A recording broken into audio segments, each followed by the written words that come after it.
Dinarasal o kinakanta natin ang Gloria kapag Sundays, solemnities, and feast, except during Advent and Lent. The Gloria is the joyful response to the pleading of the Kyrie. Sa Kyrie, sa paghingi natin ng awa at kapatawaran, ipinahayag natin ang pangangailangan natin ng kaligtasan. We express our need for salvation. Sa Gloria naman, ipinahayag natin ang pasasalamat natin sa kaligtasan, sa salvation na natanggap natin sa pamamagitan ni Kristo. Kaya dapat joyful tayo, masaya tayo, no? Nagagalak tayo sa pagkanta o pagdarasal ng Gloria. Magandang makita yung connection ng Kyrie at saka ng Gloria. Sa Kyrie, naglinis muna tayo ng ating labi dahil ginamit natin ito sa pagsasalita ng masama. At sa Gloria, taglay ang malinis na labi, nagbibigay tayo ng papuri at pasasalamat sa Diyos. So napakaganda ng connection. Okay? Maraming bahagi ng Gloria ang magandang pagnilayan natin, at isa sa pinakamahalagang bahagi nito ay yung linya na kung saan sinasabi natin, "You alone are the Lord." Pakiulit nga po. Ikaw lamang ang Panginoon. Mahalagang ma-realize natin na this line from the Gloria challenges us to be loyal to Jesus and His commandments above anyone else, above anything else in this world. Above family, friends, partners, political padrinos, above our job, career, profession, business, above material riches, financial security, social status. Kaya kapag sinasabi natin, kapag kinakanta natin ang Gloria, nagtatalaga tayo ng ating sarili na wala tayong ibang gagawing Panginoon kundi ang Diyos. Wala tayong ibang sasambin at paglilingkuran kundi ang Panginoon Diyos. You alone are the Lord Jesus Christ. After the Gloria, the priest says, "Let us pray." Kung niyo pong mapapansin, ano yung ginagawa ng pari pagkasabi niyang, "Let us pray," manalangin tayo, na po ginagawa niya? Tumatahimik. Hindi po ba? O bakit tumatahimik? At ano dapat yung ginagawa ninyo kapag during the moments of silence? Bakit natin ginagawa yon? Matagal nyo nang ginagawa yung pananahimik na, pero ano ginagawa ninyo?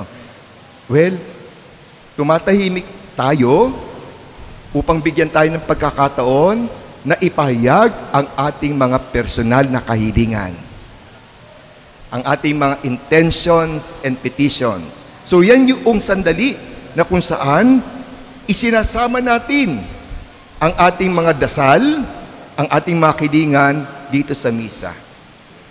Okay? Kaya tumatahimik muna.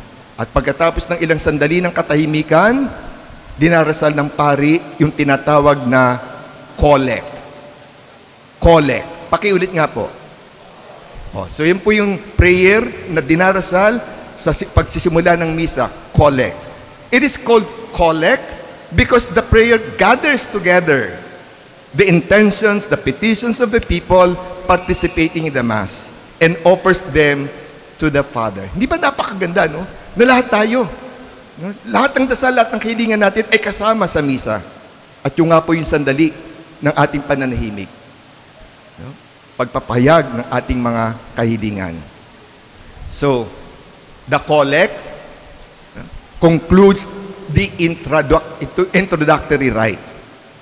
So, after 7 sessions, natapos din tayo sa introduction. Kaya, let us have a short review of what we have discussed so far, dwelling more on the practical side. Ang unang bahagi ng entrance rite ay ang procession with entrance antiphon. So hinihikayat tayo, pinapaalala ko lamang sa bahaging ito, hinihikayat tayo na humarap doon sa punong tagapagdiwang, humarap doon sa mga nagpropresisyon. No?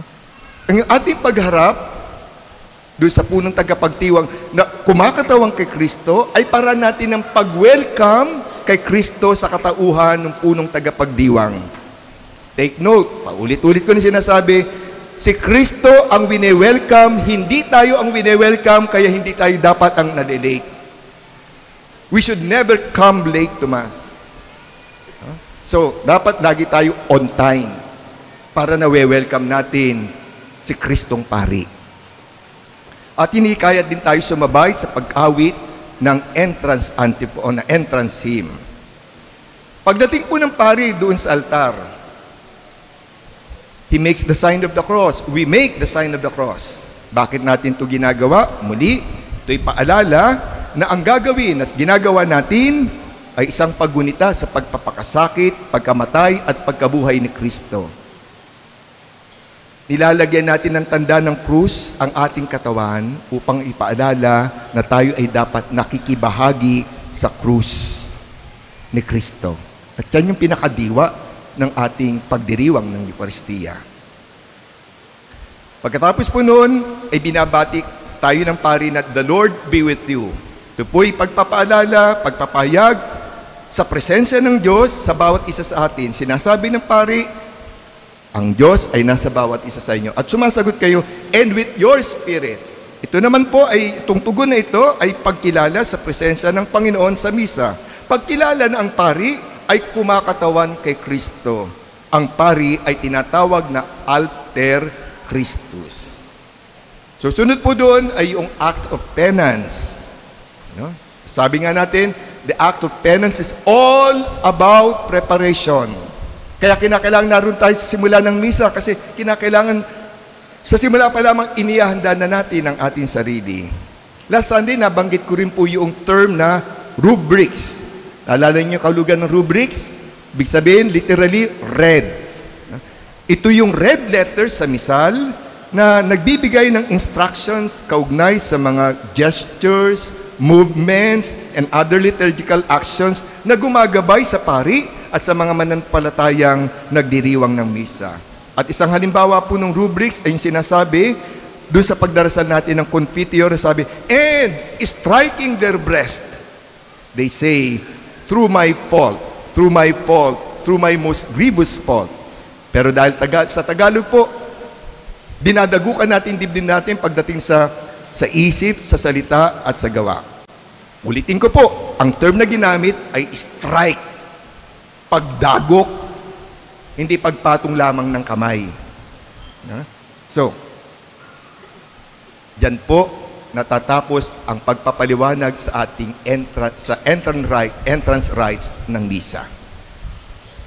Next week po, tatalakayin na natin ang first main part of the Eucharist, which is the liturgy of the Word. Kaya, abangan ang susunod na pagpapaliwanag.